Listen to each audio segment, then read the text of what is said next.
Est-ce qu'on se fera pas les petites anecdotes? Bienvenue dans ce nouvel épisode de Minute Santé. Aujourd'hui, je vais raconter que 2 anecdotes parce qu'il y en a une plutôt longue. On y va?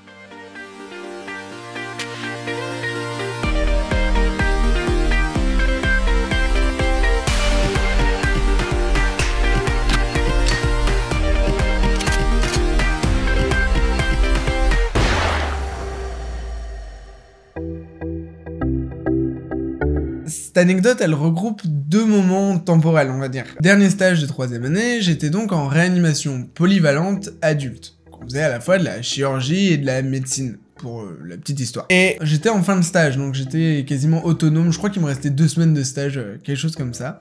Et on a accueilli un monsieur d'une 60aine d'années qui s'était entaillé la peau avec un sécateur en faisant du jardinage. 3 jours après, il devient...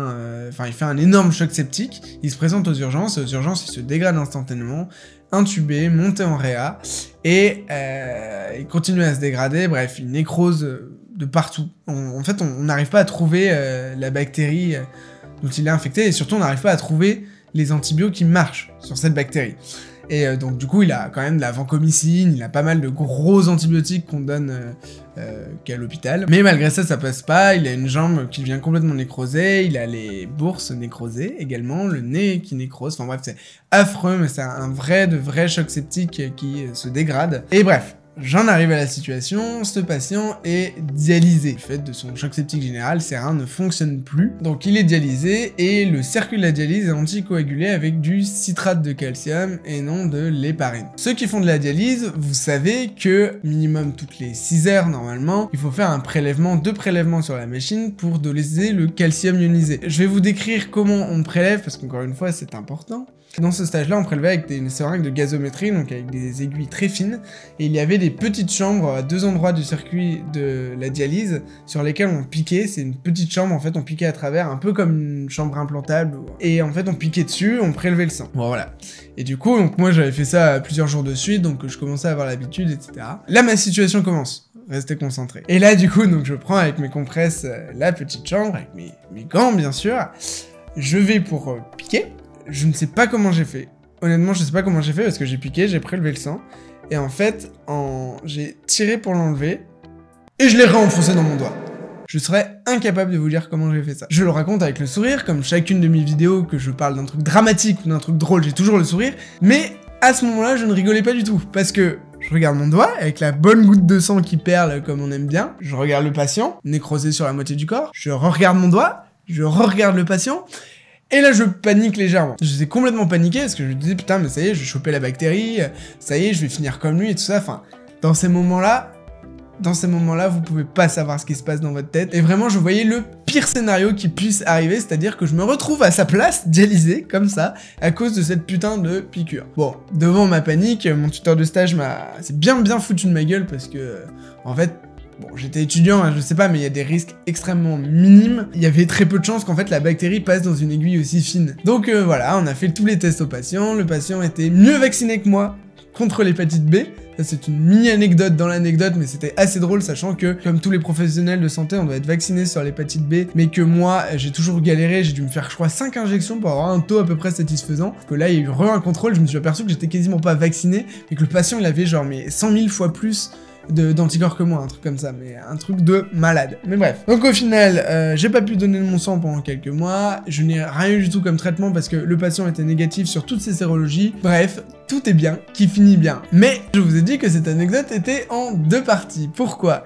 Eh bien parce qu'il y a pas si longtemps que ça, en réanimation, je me suis occupé d'un patient qui est décédé, on ne sait pas pourquoi. On sait juste qu'il était immunodéprimé, mais on ne savait pas pourquoi il était immunodéprimé. Je me suis piqué en faisant un prélèvement sur l'ECMO. Quand je vous dis piqué, c'est que là, putain, ça a percé, mais vraiment la peau, mais ça allait très loin et ça fait très mal. Pour le coup, j'ai extrêmement flippé. Le patient était décédé de quelque chose, il était immunodéprimé, on ne savait pas quoi. Vous pensez à un virus qui crée une immunodépression? Oui, le VIH. Et pour la petite histoire, parce qu'encore une fois, je suis arrivé un peu moins paniqué, mais quand même, je suis arrivé vers le médecin en disant putain, je viens de me piquer et tout ça, il m'a dit ah! Et là, alors là, de nouveau, tout le scénario dans ma tête, impossible. Et ce qui était fou, c'est que les sérologies étaient en cours. C'est-à-dire que je n'avais pas la réponse. Et c'était toujours en exploration, en mode, est-ce qu'il n'y a pas un truc sous-jacent, etc. Je ne savais pas. Et j'ai dû attendre une demi-heure, mais c'était la demi-heure la plus longue de ma vie. Sachant qu'encore une fois, après, j'ai vu le médecin et qu'il n'y a eu aucun souci, etc. Mais voilà, j'ai fait 2 AES, et mes 2 AES, c'était sur les pires patients sur lesquels il ne faut pas faire d'AES. Anecdote suivante. Celle-là, elle va être courte. Faut savoir qu'en réanimation, nous avons une ligne d'urgence vitale, avec une sonnerie très particulière, où en fait les personnes, n'importe qui dans les étages, à l'autre bout de l'hôpital, s'il y a un arrêt cardiaque, ils composent un numéro unique, et en fait ça tombe directement sur ces 2 téléphones qui sont mis à 2 endroits de la réanimation. C'est une sonnerie hyper particulière, il y a une lumière horrible, enfin bref, c'est vraiment l'alerte où en fait, la première personne qui est disponible doit répondre et choper les infos. Faut savoir que cette ligne, il y a plein de faux appels, très souvent, un peu comme le SAMU, hein, il y a des fois des gens qui appellent et qui demandent « Est-ce que je pourrais avoir la laverie, s'il vous plaît ?»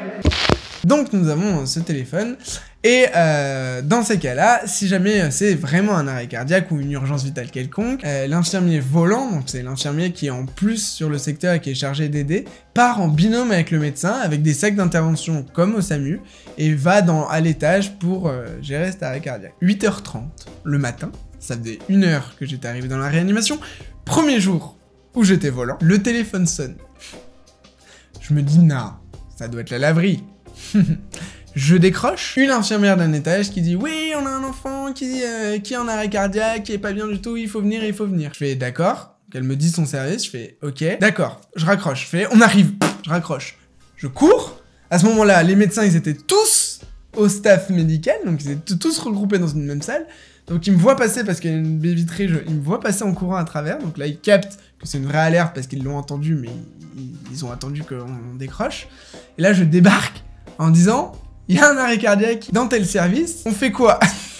Déjà la question de merde. Question, on fait quoi? Bah non, Jérémy, bah, tu vas te prendre un café, c'est le moment. Donc là, le médecin se lève, donc heureusement c'est un médecin avec qui j'ai énormément l'habitude de travailler, qui vient avec moi. On prend chacun un gros sac, et je crois que j'encadrais aussi ce jour-là, donc il y avait une 3e personne avec nous. Et on va dans l'escalier, et il me dit, c'est où? Je dis, bah, c'est dans tel service. Il me fait, oui, mais c'est où? Faut savoir qu'on travaille dans un hôpital qui est très grand. Il y a plein d'étages, plein de services, plein de bâtiments. On savait qu'on était dans le bon bâtiment. Et je lui ai dit, je ne sais pas. Et là, il y a eu un flottement de quelques secondes.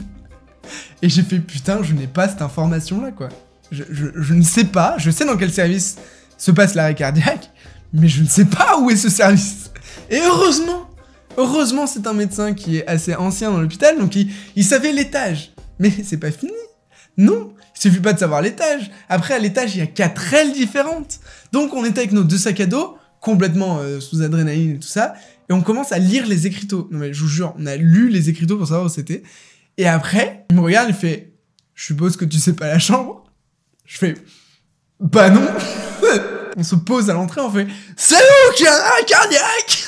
Je rigole maintenant, mais là, sur le coup, j'avais envie de pleurer, mais tellement je me trouvais débile. Et un truc, et voilà, bon, au final, on est arrivé dans les temps, le gamin il était déjà en train d'être massé, on n'a pas perdu de temps. Mais je me suis dit, mais pourtant, on nous a toujours répété, quand on prend un appel, il faut choper toutes les infos, quoi. Mais là, genre, j'ai retenu arrêt cardiaque, tel service. Après, j'ai dit, ok, je raccroche, je vais prévenir le médecin. Sauf que, bah ouais, en fait, sur le coup, c'est là qu'on se rend compte que on a beau être formé sur des choses, bah sur le coup, on peut faire vraiment de la merde, quoi. Heureusement, ce genre de petit truc n'a pas eu d'erreur, n'a pas eu de conséquences, c'est pour ça que j'en parle, et qu'avec le recul, on en a bien rigolé avec ce médecin-là, et que je ne referai jamais cette erreur, jamais.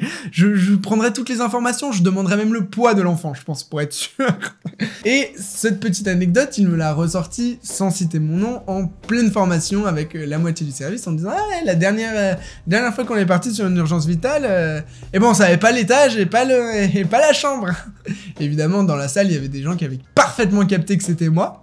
N'hésitez pas à me laisser votre avis en commentaire, dites-moi si vous voulez que je fasse plus régulièrement des vidéos sur des anecdotes à l'hôpital, ou que je fasse aussi des anecdotes qui m'ont été racontées par une collègue. J'ai plein d'anecdotes qui m'ont été racontées, notamment par une collègue qui fait des gardes chez les pompiers à la BSPP à Paris, et qui a des perles à me raconter des fois. N'hésitez pas à la partager. En tout cas, moi, ça me fait énormément plaisir de raconter ces anecdotes, parce que c'est des trucs que je vis tous les jours, et ça me fait plaisir de les partager avec vous. Je vous dis à la prochaine, salut!